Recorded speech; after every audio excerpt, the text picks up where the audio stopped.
Merhaba kripto para severler. Hepiniz kanalıma hoş geldiniz. Basit teknik analiz serimiz kaldığı yerden devam ediyor. Bildiğiniz üzere 2 bölüm yayınlamıştım. İlk bölümde TradingView sitesinin kullanımı hakkında bilgiler içeren bir videoyu sizlerle paylaşmıştım. İkinci bölüm olarak ise destek ve dirençleri sizlerle paylaşmıştım. Bugün 3. bölümde ise trendler konusuna bakacağız. Trendler hakkında konuşacağız. Trendler konusu destek ve dirençler konusuyla iç içedir. Trendler de aslında bir çeşit destek, bir çeşit direnç. Şimdi giriş kısmını fazla uzatmadan hemen videomuza geçelim. Trend çizgilerini kısaca şöyle tanımlayabiliriz. Trend çizgileri bizlere bir coin'in yukarı ya da aşağı yönlü ilerlerken tepki aldığı noktalardır. Bir coin'in yükselirken ya da düşerken bir çizgi doğrultusunda belli bir süre tepki alır.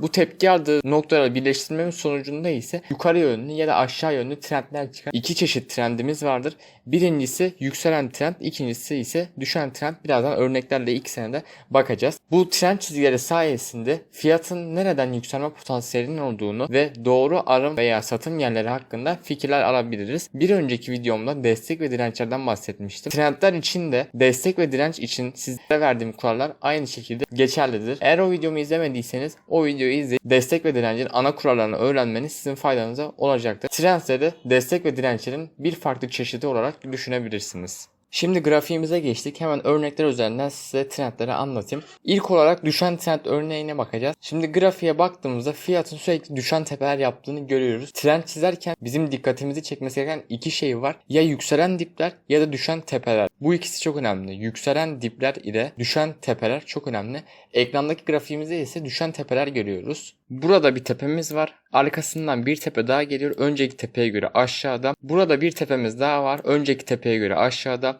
Buradaki tepelerimize baktığımızda önceki tepeye göre aşağıda ve son tepemiz yine önceki tepelere göre aşağıda.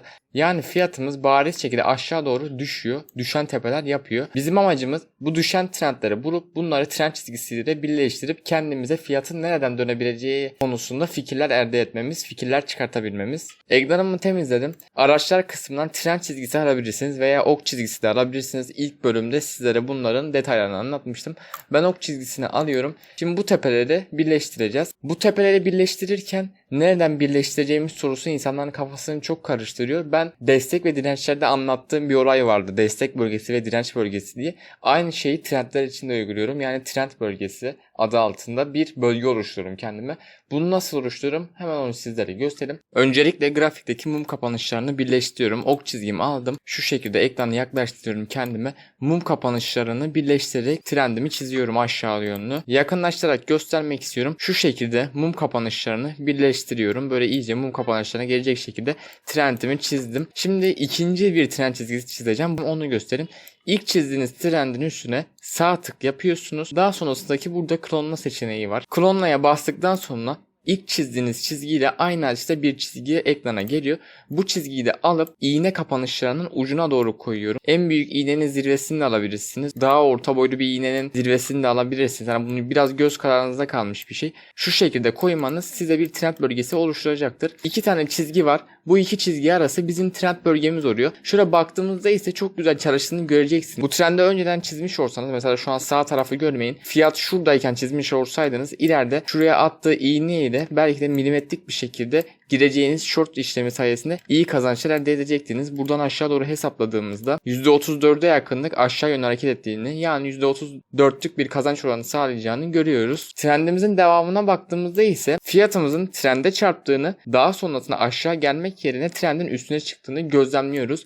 Biz bu oraya trend kırılımı diyoruz. Bu trend artık fiyat için direnç konumundan destek konumuna gelmiştir ya da hiçbir işlevi kalmamıştır. Bu ikisi de olabilir. Bunun için trendimizi uzatmamız lazım. Trendimizi uzatıyoruz. Trendimizi uzattık. Fiyatın trendin üstüne gidip retest yaptığını, daha sonra yukarı yönlü hareketlenmelerine devam ettiğini görüyoruz. Eğer bir fiyat trendi kırar ve retest yaparsa daha sonrasında sert bir yükseliş gelebilir. Buradan da alımlar gerçekleştirebilir. Bu da bir işleme girme taktiğidir. Çoğu kişi işleme girmek için böyle bir olay bekler. Trend kırılımından sonra retest bekler. Şimdi bir örneğe daha bakacağız. Bu örnekte az önce anlattığım direnç bölgesinin önemini sizlere daha net bir şekilde göstereceğim. Karşımızda bir tane grafik var. Tepe yapmış. Düşen tepe yapmış ve ardından bir düşen tepe daha yapmış. Ve diyorsunuz ki hemen düşen trend çizelim. Trend çizgimizi aldık ve düşen tepe çizmeye başladık. Şu şekilde tek bir çizgiyle düşen trend çizdiğimizi varsayalım.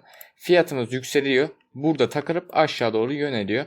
Daha sonrasında tekrardan trendimize doğru geliyor ve iğneler atıyor. Buradan mum kapanışı görmediğiniz için, sadece iğneler attığı için aldanıp büyük ihtimalle işleme girmiyorsunuz. Fakat fiyat hareketimiz devam ettiğinde aşağı düşüyor. Tekrardan trend üstüne çıkmayı deniyor ve çıkıyor da üstüne üstlük 3 tane mum kapanışı gerçekleşiyor. Ve sizin burada bu kırılıma inanıp bunun fake kırılım olduğunu anlamayıp işleme girme ihtimaliniz, ardından şu düşüşten %50'ye %60'a yakın zararı yaşama ihtimaliniz çok yüksek. İşte tam olarak burada tek bir çizgide trend çizmek yerine trend bölgesi oluşturmanın önemi devreye giriyor. Eğer trend bölgesi çizseydiniz kendinize, buradaki fake kırılma aldanıp zarara girmeyecektiniz. Eğer trend bölgesi çizseydiniz kendinize, tam olarak şurada gerçekleşen fake kırılma aldanıp zarara uğramayacaktınız. Peki trend bölgesini nasıl çiziyorduk? Hemen ilk çizdiğim mumları birleştirdiğimiz trend çizgisinin üstüne sağ tıklıyoruz. Klonla diyoruz.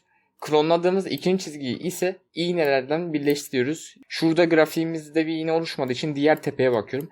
Diğer tepenin şurasında iğne oluşmuş. Hemen çizgimi şu şekilde en yüksek iğnenin tepesine yerleştiriyorum. Ve ardından grafiğime tekrar bakıyorum. Grafiğime tekrar baktığımda az önce fake kırılım gibi gözüken yerin aslında trend üstüne çıkmadığını görüyorsunuz.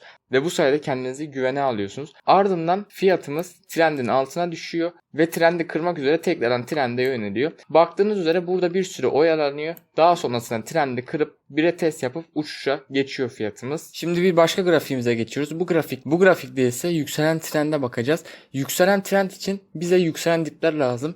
Düşen trend için ise düşen tepeler lazımdı. Şimdi grafiğimize baktığımızda şurada bir dip var. Ardındaki dip önceki dipten daha yüksek. Şurada oluşan dip ise yine bir önceki dipten daha yüksek. Yani dipler şu şekilde gitgide yükseliyor. Şimdi kendimize bir trend çizeceğiz. Bu arada trend bölgenizi illa trend çizgisiyle çizmek zorunda değilsiniz. Şu kutuyu alarak da çizebilirsiniz. Döndürülmüş dikdörtgen adı altındaki aracı alarak da çizebilirsiniz. O da şu şekilde kullanıyor. Bunu da göstereyim. İlk önce çizginizi mum kapanışlarına göre çiziyorsunuz yukarı doğru. Ardından ekrana tıkladığınızda şöyle dikdörtgen şeklinde ayarlayabileceğiniz bir şekil çıkıyor. Bu şekli şu şekilde aşağı yukarı yapabilirsiniz. Bu şekilde ayarlayarak trendinizi oluşturabilirsiniz. Şimdi trendimizi inceleyelim. İlk olarak fiyatımız buradan destek alıp yukarı gidiyor. Daha sonrasında tekrar trendimize gelip buradan destek alıp yukarı ilerliyor. Tekrardan destek alıp yukarıya gidiyor. Yani bu trend üstünden destek alarak yukarıya ilerliyor. Ta ki şuraya kadar. Burada ise trendimizin üstüne geliyor. Üstünde tutunamayıp altına doğru kırıyor. Yani burada da bir trend kırılımı oluşmuş oluyor. Şimdi aklınıza şöyle bir soru gelmiştir eminim ki, bu trend neye göre kırılıyor? Kaç kere test ettikten sonra kırılıyor tarzı sorular aklınızda oluşmuştur. 4. bölümde göstergelerden bahsedeceğim. Göstergeler sayesinde trend kırılımları hakkında önceden bilgi edinip riskimizi en aza indirebiliyoruz. Hiçbir zaman riskimizi sıfıra indiremeyiz veya kesinlikle zarar etmeyerek işleme girme ihtimalimiz yok.